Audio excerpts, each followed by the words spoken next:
Hello, I'm Rachel Moorehead, Head of Music at Queen's Radio, and today I'm joined with the incredible Tom Walker. Tom, how are you? I'm good, thanks. How are you?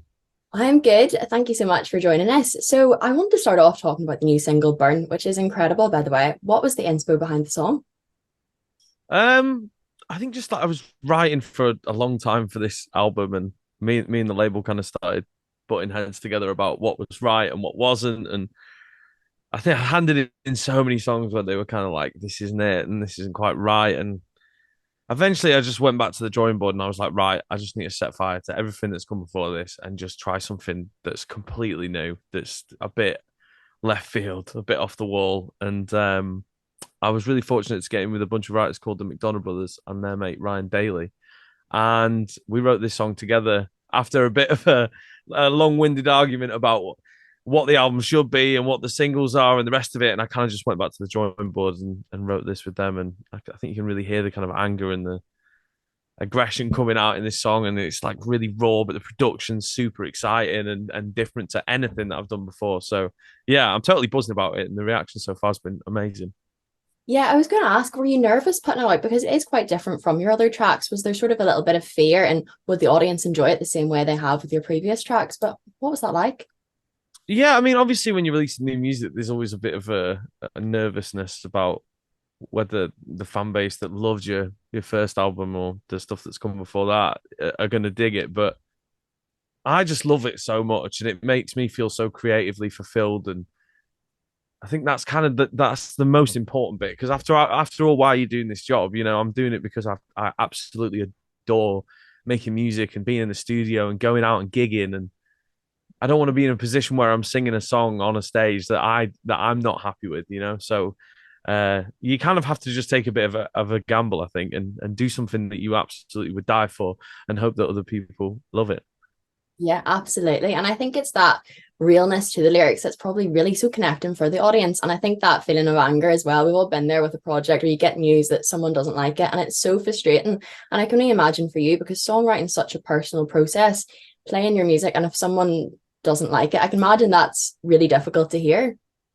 Yeah, for sure. I mean, it definitely comes with the territory of being an artist, but yeah, it does. I think that's the thing. Like when you're writing for your own project, you almost care too much about it, so you can kind of take it to heart when everything's getting rejected and sent back, and you know if people aren't connecting with the song, like it can hurt sometimes. So I'm so buzzing that we've been out and we've played this live, and everybody seems to be loving it, and yeah, it's been a wicked kind of first week and a half since release. So I'm really happy. Yeah, I seen some clips of you performing in Glasgow and it looked amazing. What was that like? Because I know you're Scottish as well, your parents are Scottish. So what was like that like heading up to a Scottish crowd? They always are quite good fun at a gig. What was that like playing for them? Yeah, it was amazing. I mean, we did a little kind of 3 day tour, which was I actually ended up being 4 days because we had it on a day in the middle on the way back. But places that I kind of considered to be home are like, you know, Scotland, Manchester, and London, because at one point in my life I've lived there for an extended period of time. And obviously, every time I get back to Scotland, it's so amazing. I get to see like all my family that I've not seen for a long time. Like I got to spend a good bit of time with my gran, who I've not seen since April. So that was so lovely. I went round to hers and we had like a curry night and had a few bevs and then obviously getting back up to play for the fans in Scotland is always an amazing experience. And I was really keen with this kind of little run of shows we were doing to celebrate the release of Burn. I was keen to make it all free, so it was free in Scotland, it's free in Manchester. So and loads of people came down, and a couple of the events weren't in like traditional venues, so people were able to bring their kids along and stuff, which you know we've not had a lot of in the past because obviously venues have got age restrictions. So it was really lovely and like kind of wholesome event to be in Scotland doing that. Absolutely. I think that's incredible as well to hold events that are free, and especially in current conditions, at times are hard, not everyone can afford with the price of concert tickets. So I think that's lovely as well to do some events for free. And as you said, getting children down as well and introducing them to music, that's so beautiful. Yeah, absolutely. I mean, there was like a couple of, you know, like younger people like at the front, like dancing away to Burn and all that, which was really cool to see. And yeah, a few families that showed up and stuff like that, which was really lovely. And like a couple of like my cousins and stuff came down, which was amazing. So yeah, it was really nice. Sounds amazing. Speaking about performing live, tell me about the Subterranean tour that's coming up very soon. Yeah, so we wanted to do like a tour, to kind of play a bunch of new songs, from the new album that people haven't heard yet, and I was really kind of interested to do gigs in spaces that haven't had gigs in them before. You know what I mean? So we're playing at like an underground tunnel in London. We're playing a couple of different caves. So it's like a whole new experience, I think, for fans to come to, and something I've not really done before, you know, playing in a cave. I mean, logistically, it's a nightmare trying to find a PA that goes into a cave and get power for it and all that has been no easy task. But I think it'll be something brand new that the fans haven't seen before, which is super cool. Absolutely. It sounds incredible. Where did the idea come from? Was that you yourself, or was it someone in your team? Where did that come from? Me and the management, we were just talking about like what we could do differently this time, you know, because obviously we've done uh, a bunch of small venues around the UK, which is amazing. And you know, we wanted to do that. Like when we went to Manchester the other day, we did Night and Day, which is one of my favourite small venues. I've played in King Tut's in Scotland a lot. It's one of my favourite smaller venues, but we just wanted to try something a little bit different. It's just doing something a bit out of the norm. I think is just an exciting new way to do it. So yeah, it was me and the management that came up with that. They've organised most of it, so good on them for finding these amazing venues because it wasn't an easy task. Absolutely. I can only imagine the risk assessments for that one. Yeah, But yeah, exactly. Yeah, we'll be handing out hard hats on the way in. yeah, I can imagine there's so much technical stuff going behind that. Incredible. But can we hope to see you come to Belfast anytime soon? Could we persuade you over for a wee gig?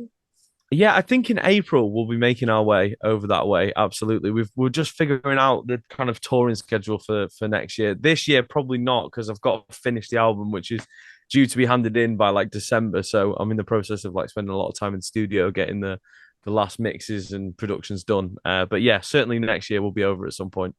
That sounds fabulous. And I'm sure you're so busy at the minute working on the album. Can you tell us anything about it, what we can expect?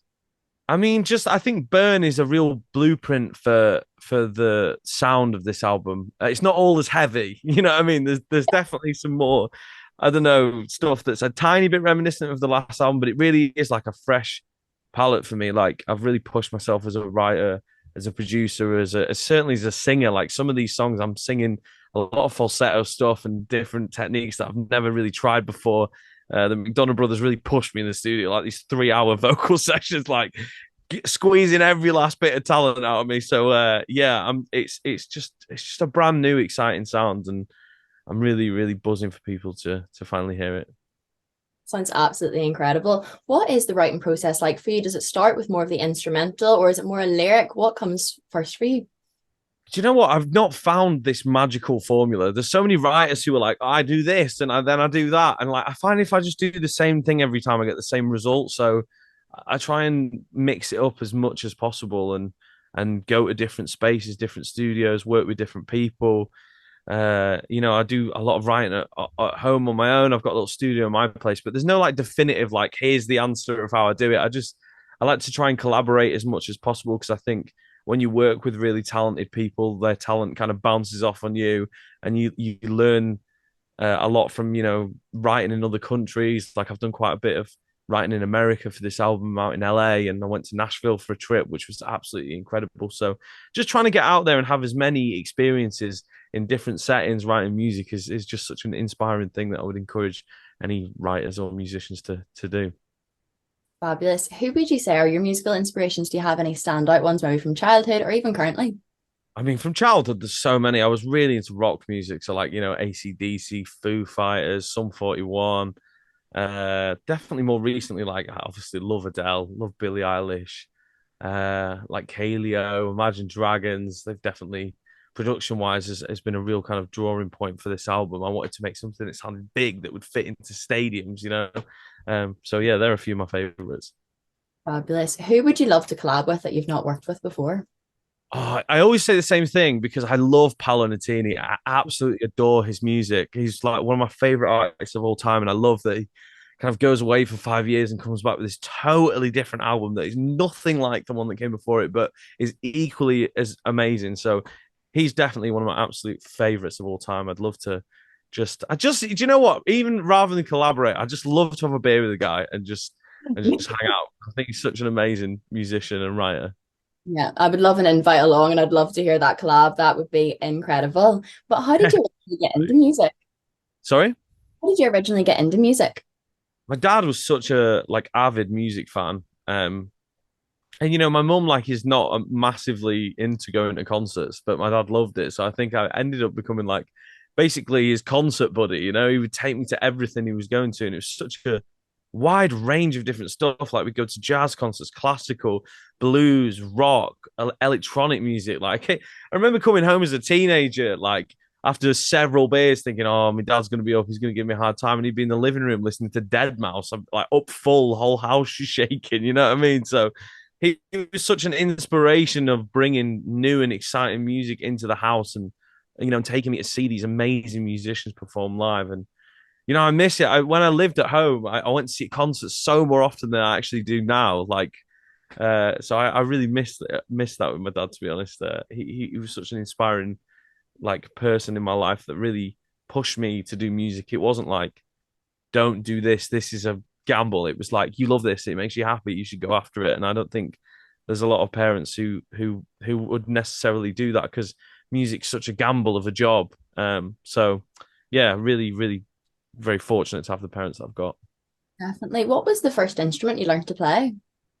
Learned to play well, actually with violin, but I was so shocking at it. Oh my god.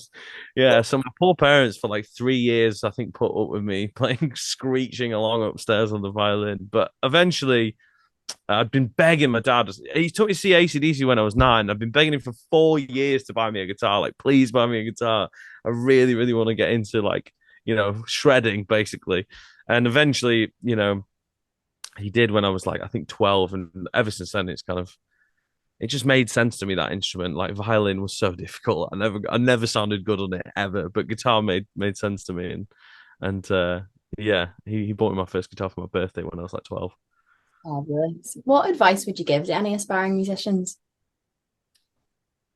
Just make something that you love. There's so many opinions going about these days, and I worry that a lot of young musicians' definition of success is slowly becoming having a viral moment rather than writing a great song.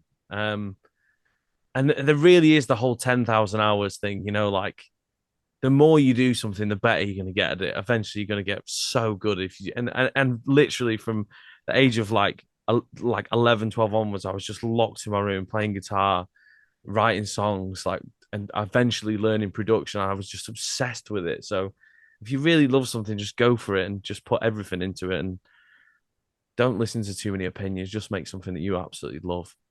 Yeah, that's so true. What do you think of the whole social media side of things with music now with TikTok and all that? What's your opinions on that? Do you think it's good for the music industry or do you prefer the kind of old grassroots style? I mean, I think it's a wonderful technology to have around in terms of self promotion. You can build up a fan base all on your own online now, which is, something that you couldn't do 10, 20, 30 years ago.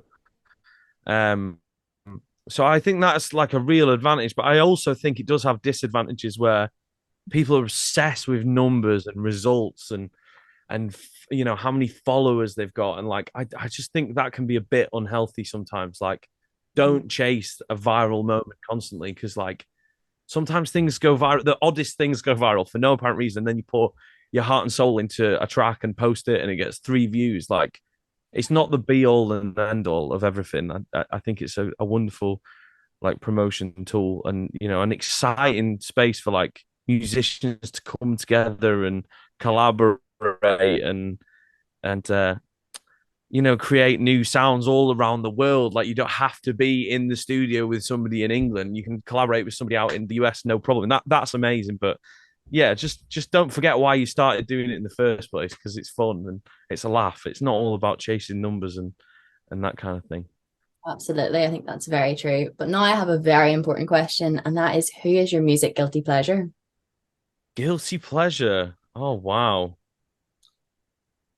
Ah, guilty pleasure. I don't really know. Like, probably like Little Mix back in the day. I always thought those tunes banged so hard. Like, the production was always so amazing that I was like, this is not my type of thing that I would buy.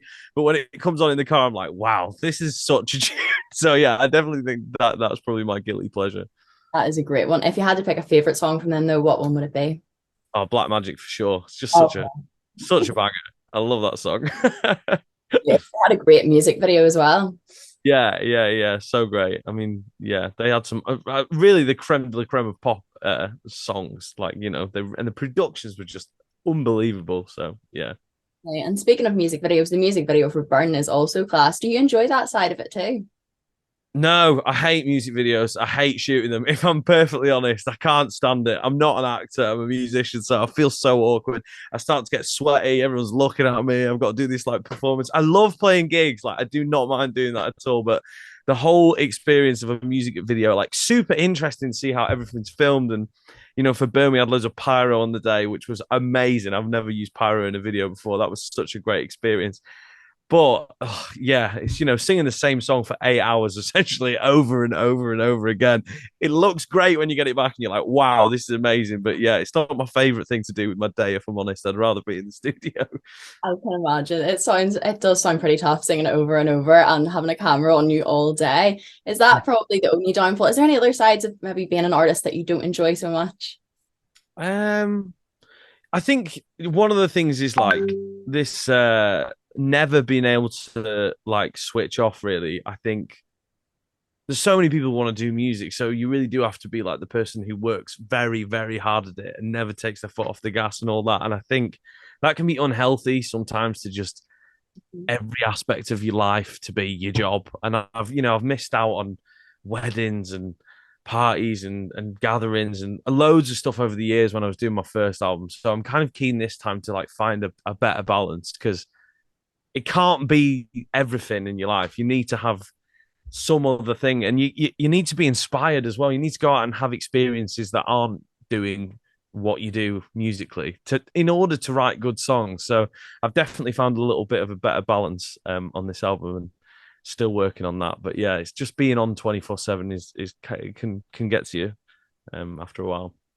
Perfect. Well, thank you so much for taking the time to talk to me today, Tom. I really, really appreciate it. And hopefully we'll see you in Belfast soon. It's a pleasure. Thank you very much, Rachel. I appreciate it. Nice one.